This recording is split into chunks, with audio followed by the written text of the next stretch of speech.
Go ahead. Good? Okay. So my speech will be on how glaciers affect our climate. So have you guys ever seen glaciers up front and personal? Probably not due to our hot and tropical environment. Have you guys ever wondered if melting glaciers would ever affect our coastal lines and flood our cities? And again, probably not because we don't really live on the coast.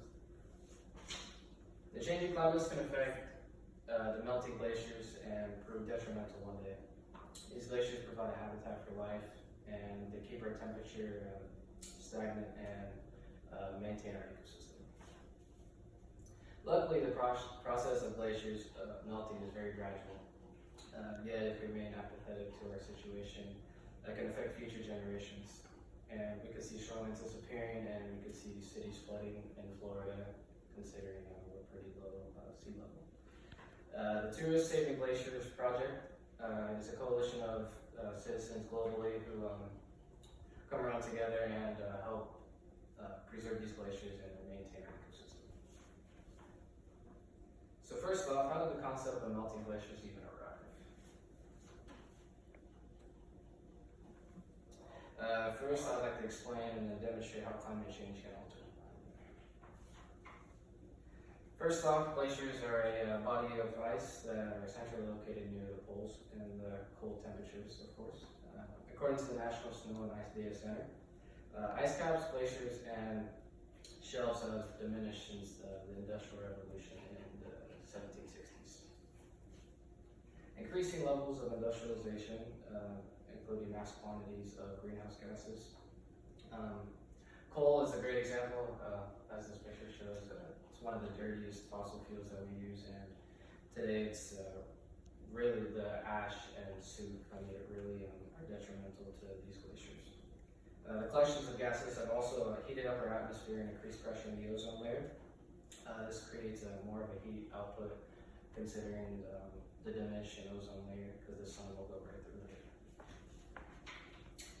So the Tourist Saving Glacier Project, it's communities around the globe, like I said earlier, coming together and showing initiative in order to preserve the ecosystem.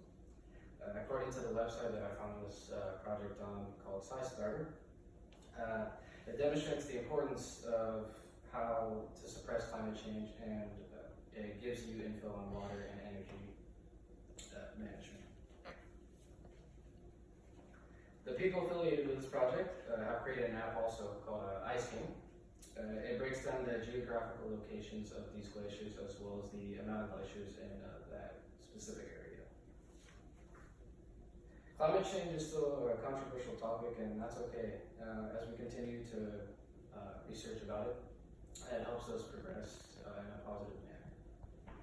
According to globalchange.gov, it states that atmospheric carbon dioxide has increased by 40%. Events such as earthquakes, tsunamis, hurricanes, the warming and rising of the ocean are all contributions of climate change, and they demonstrate the negative changes it has to our ecosystem. Does this mean that we cannot stop climate change and the effects it has on melting glaciers?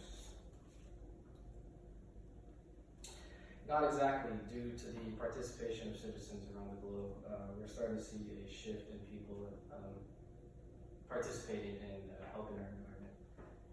People are starting to make more strides towards that. According to USA Today, in particular the Swiss, this picture is actually in Switzerland, they found a way to sell melting glaciers, and it's blankets. And you're probably wondering how blankets would solve this problem, but they have a glacier called the Rhone Glacier that people like to gather around, and it's an attraction for all people. They like to hike up the tall peaks and also walk around the dark and spooky caves in between them. In the same article, it tells us that the Swiss trek up these glaciers, and they would put their white blankets on top to cover it from sunlight in order to preserve the glacier. And they asked the local glaciologist in the area and said it does reduce the melting process by 50 to 70%. Sadly, though, it is predicted by 2100 that most glaciers, including the Rhone Glacier, will be melted in Switzerland.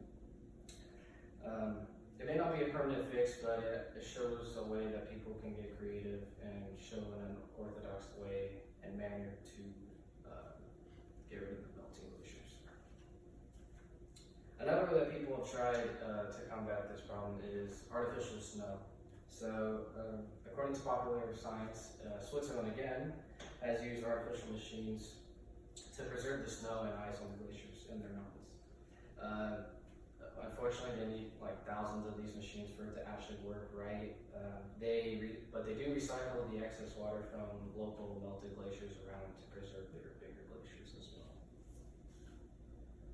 In the same article, the owner of a local ski resort, he says that tourism is the main focus, and he wants to make sure to preserve not just for the skiing and for his profit, but he said, and he quotes, "If it were only for skiing, he wouldn't do it." Which he emphasizes that the glaciers really mean something to him, and they are also vital to the population when they go through droughts for fresh water. According to the article on antarcticglaciers.org, knowing what can be misconstrued about glaciers can really help us. Glaciers are full of dust particles called chitinite, which contains microbial life. These glaciers also as well are large stores of carbon. And these dark microbials attract sunlight, sort of like asphalt, when they get hotter. And they heat up these glaciers and speed up the melting process. The sun radiation with the melting glaciers is called mass balance, which is when glaciers will melt due to the dark particles on top of the glaciers. In the same article, it explains how certain ice may not affect the sea level rising at all. For example, sea ice does not actually affect rising sea levels. It's just frozen salty seawater melted, and it melts annually around the winter time. Icebergs also do not affect the rising sea levels. They're just broken off glaciers and they just float away. The term called calving is when ice glaciers break off of each other. Since they're already floating in the water, it does not affect it, considering they just come from the actual glacier itself. But tidewater glaciers are a type of glacier that does affect the sea level. It's filled with dirty and clean ice, which contain the particles like I was mentioning earlier. And when they do calve, and the ice comes together, they do break off, and once the ice melts, it does rise the sea level. We can see that glacier melting is a real thing, and it can affect the environment. Increasing understanding of how glaciers work and what people can do to help is one of the main focuses that we want to make known. Back to the National Snow and Ice Data Center, they say that the Industrial Revolution, like I was saying, played a big role in how we use our energy. Natural gas, coal, other fossil fuels, etc. has forced our environment to take a backseat to energy. Atmospheric carbon has been warming up the planet for over 200 years due to these fossil fuel usage, and particles, like I was saying earlier, like soot from coal, will ultimately melt these glaciers and affect everything else around it. But just because it is happening does not mean we can't stop it. Educating, I feel, is the most important way to make sure this problem starts ceasing. You cannot make someone want to do this, but you can at least make sure they are educated enough to the topic to where they can make a difference in their community as well. Anywhere from wearing a shirt or going on social media can really show how you want to impact society. And then taking action, of course, is also the one step further that we would like to take. Anyone could participate in an event, and of course, using less electricity and more efficient clean energy is a way to help. Going back to the Tourist Saving Glacier project, I feel like it's the best way to combat this problem. Recruiting friends, families, and neighbors can definitely help the situation get better, and then just being more active in the community and helping each other out to be more efficient and clean. Knowledge of this global issue is out there for everyone to reach out to.